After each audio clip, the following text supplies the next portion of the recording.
Welcome to True Scary Stories.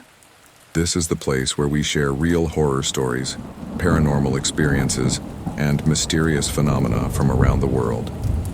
Don't forget to hit like, share, and comment to let us know your thoughts, and make sure to subscribe and turn on the notification bell so you never miss a scary story. Story 1.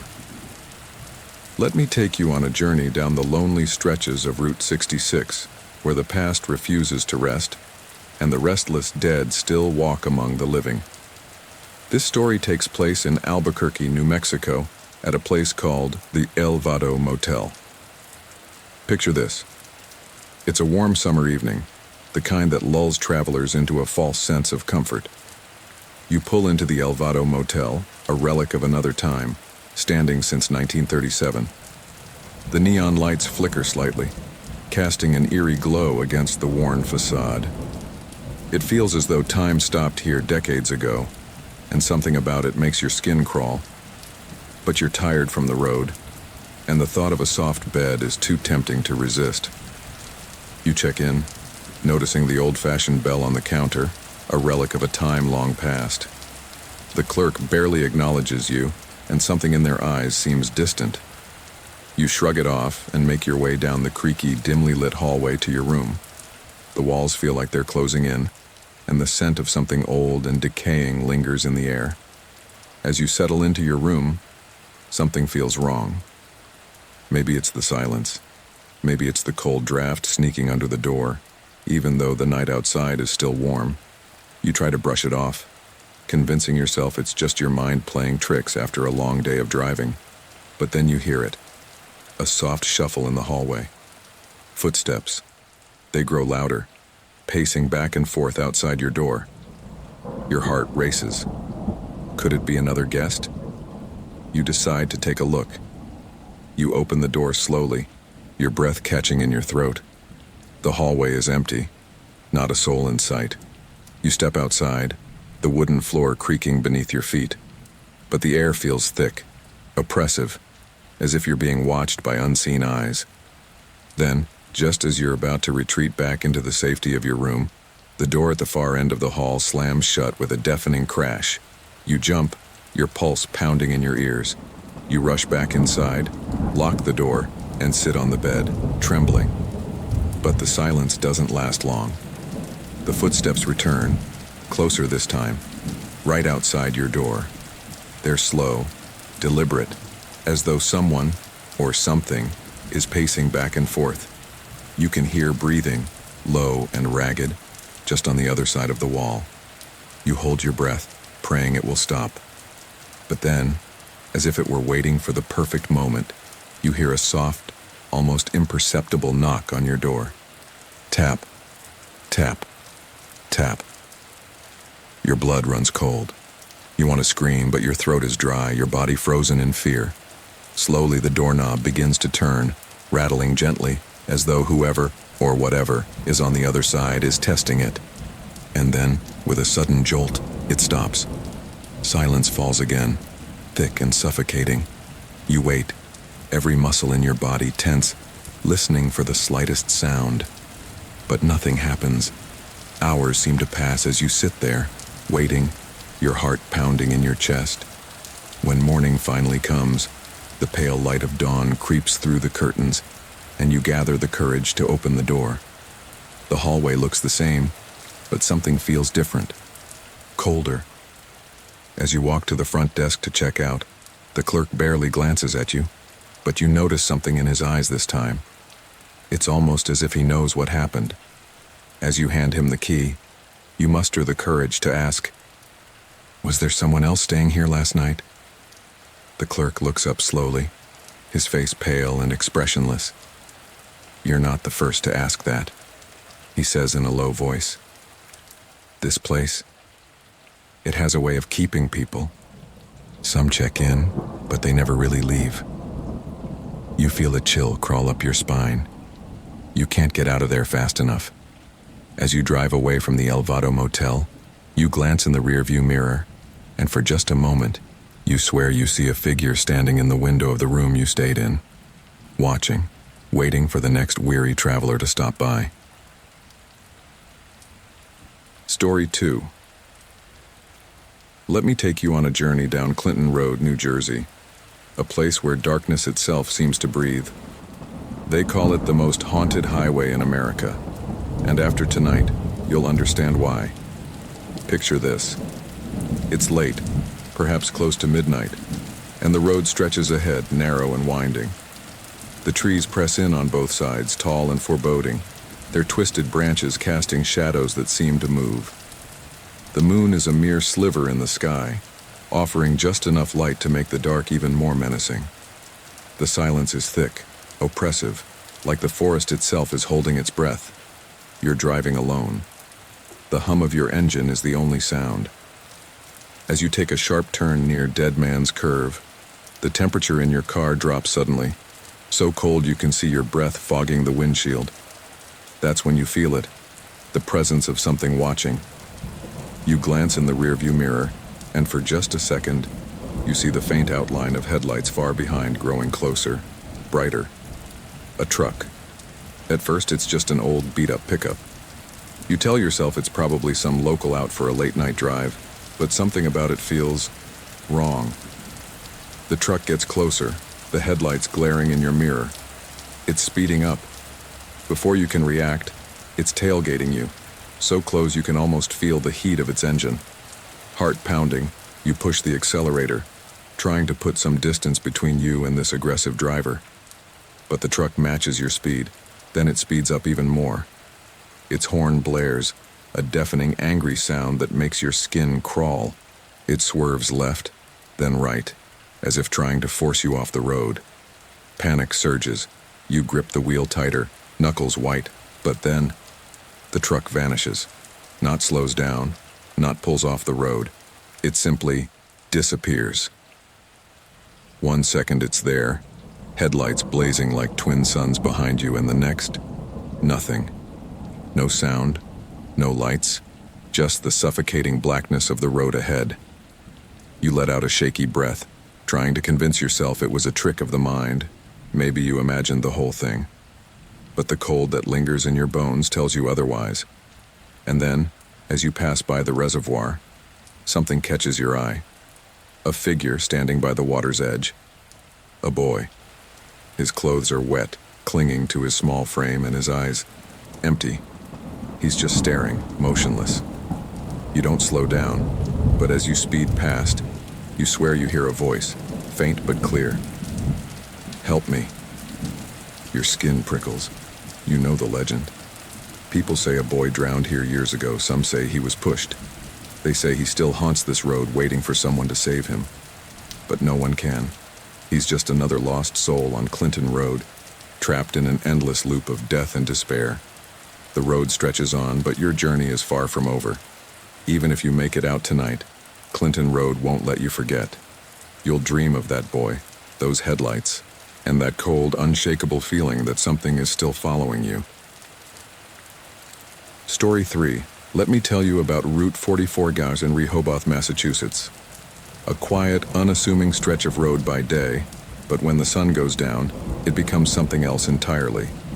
You see, there's a man who haunts this road. No one knows where he came from or why he still lingers, but those who've encountered him never forget. They call him the Phantom Hitchhiker. It always begins the same way. Picture this. You're driving down the dark, winding road. The trees on either side of you stretch their gnarled branches overhead like claws, blotting out the moonlight. Your headlights cut through the thick fog that seems to cling to the asphalt, casting eerie shadows that move in the corners of your eyes.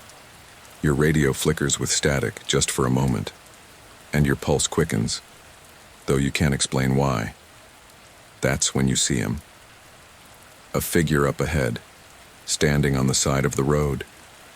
He's dressed in an old flannel shirt, jeans torn and dirty, his face obscured by the shadows. He raises a hand, thumb out, asking for a ride. You slow down, unsure, but something, maybe curiosity, maybe some deep-seated instinct, compels you to stop. The door opens with a creak. He slides into the passenger seat. The car grows colder the moment he sits down. At first, you try to make small talk. You ask where he's going, where he's from, but he says nothing. He just sits there staring straight ahead. The silence stretches on, thick and uncomfortable, and you notice the goosebumps rising on your skin, despite the fact that you've turned up the heat. Something about him feels wrong. Then, out of nowhere, you hear it. A low chuckle. You glance at him, your heart pounding, and that's when you see his face. His mouth is twisted into a cruel, mocking smile. His eyes are wide, wild, filled with something unnameable. The laugh grows louder, filling the car, echoing in your ears until it feels like it's coming from everywhere and nowhere all at once. You slam on the brakes, heart racing, eyes wide in panic. But when you turn to confront him, he's gone, vanished. The passenger seat is empty, the door closed as if no one had ever been there. But the laughter, that horrible laughter, still echoes in your mind, even though the car is dead silent. Shaken, you look in the rearview mirror. And that's when you see him again, standing on the side of the road, his thumb out, waiting for his next ride. Some say it's just a legend, a ghost story told to scare travelers. But others? Others have sworn they've seen him, sat next to him, heard his laughter.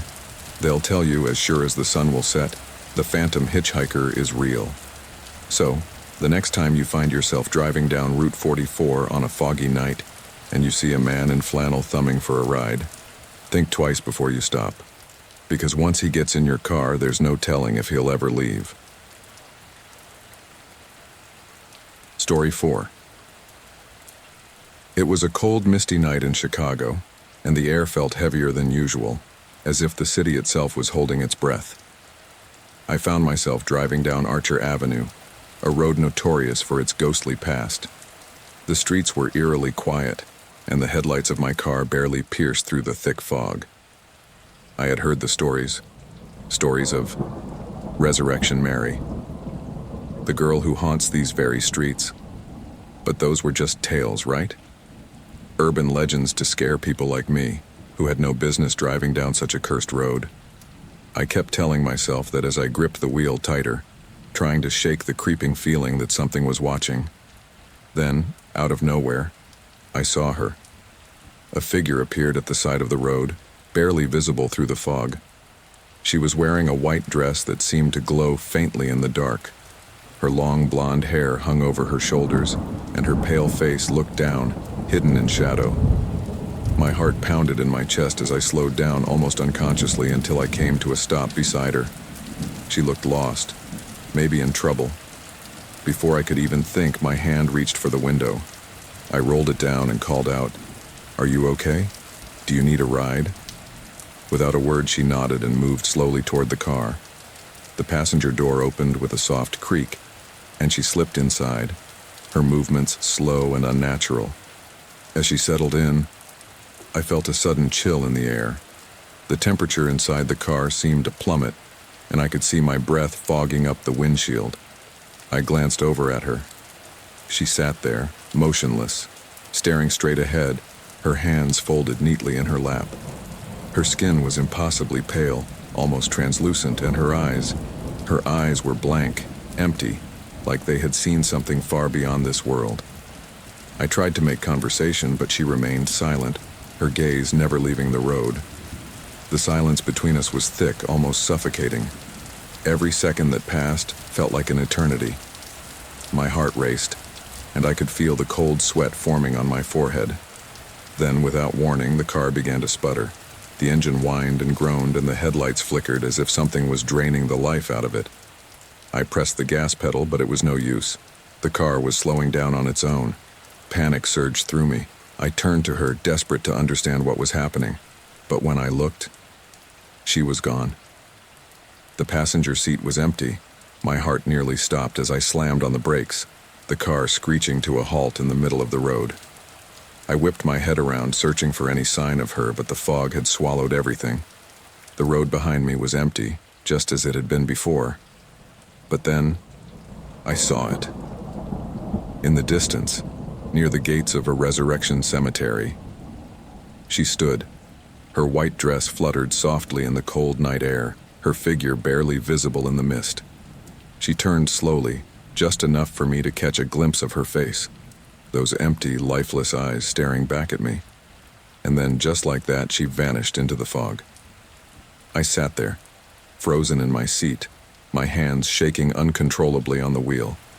I didn't dare move for what felt like hours, my mind racing, trying to make sense of what I had just witnessed. But deep down, I knew the truth. I had met Resurrection Mary. And somehow, I knew. She wasn't done with me yet. Story 5. Picture this. A long, lonely highway stretching across the barren Nevada desert, bathed in nothing but moonlight and the whisper of the wind. This is Route 375, better known as the Extraterrestrial Highway, a road infamous for its eerie encounters. Most avoid this desolate stretch at night, but those who dare to venture down its path know something isn't right. You're driving, miles from any town, your headlights cutting through the thick darkness. The silence is oppressive, broken only by the hum of your engine. Your eyes dart to the sky, and there it is, a flicker, barely noticeable at first, a flash of light, hovering above the horizon, but then it moves. It zips across the sky with unnatural speed, far too fast to be a plane, too silent to be a helicopter. Your pulse quickens. It's probably nothing, you tell yourself, gripping the steering wheel a little tighter, trying to shake off the growing unease. But the light follows, darting back and forth as if watching you.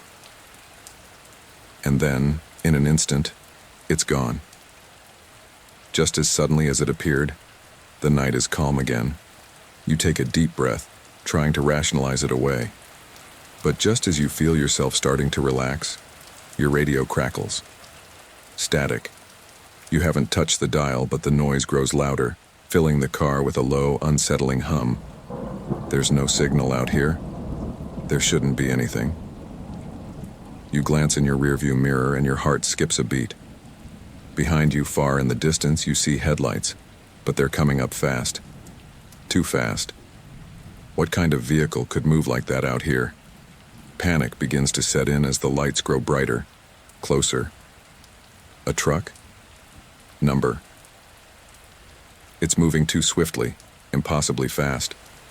In the pit of your stomach, you know something is terribly wrong.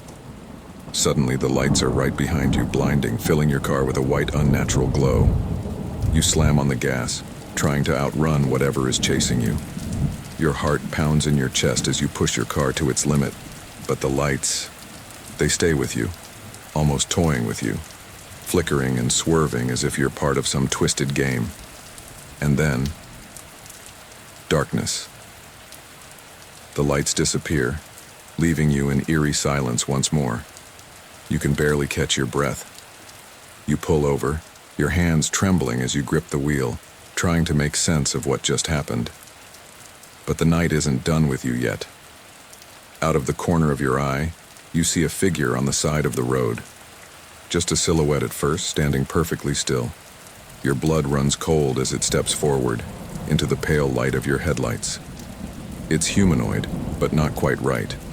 Its limbs are too long, its skin too smooth, and its eyes, black, hollow, staring right through you.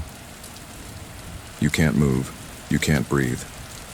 And just when you think it's about to come closer, the figure vanishes. Just like that, into thin air, as if it was never there at all. Shaking, you start your car again, desperate to leave this haunted stretch of highway behind. But deep down, you know that Route 375 never truly lets its visitors go. You may have left it behind, but something will always follow.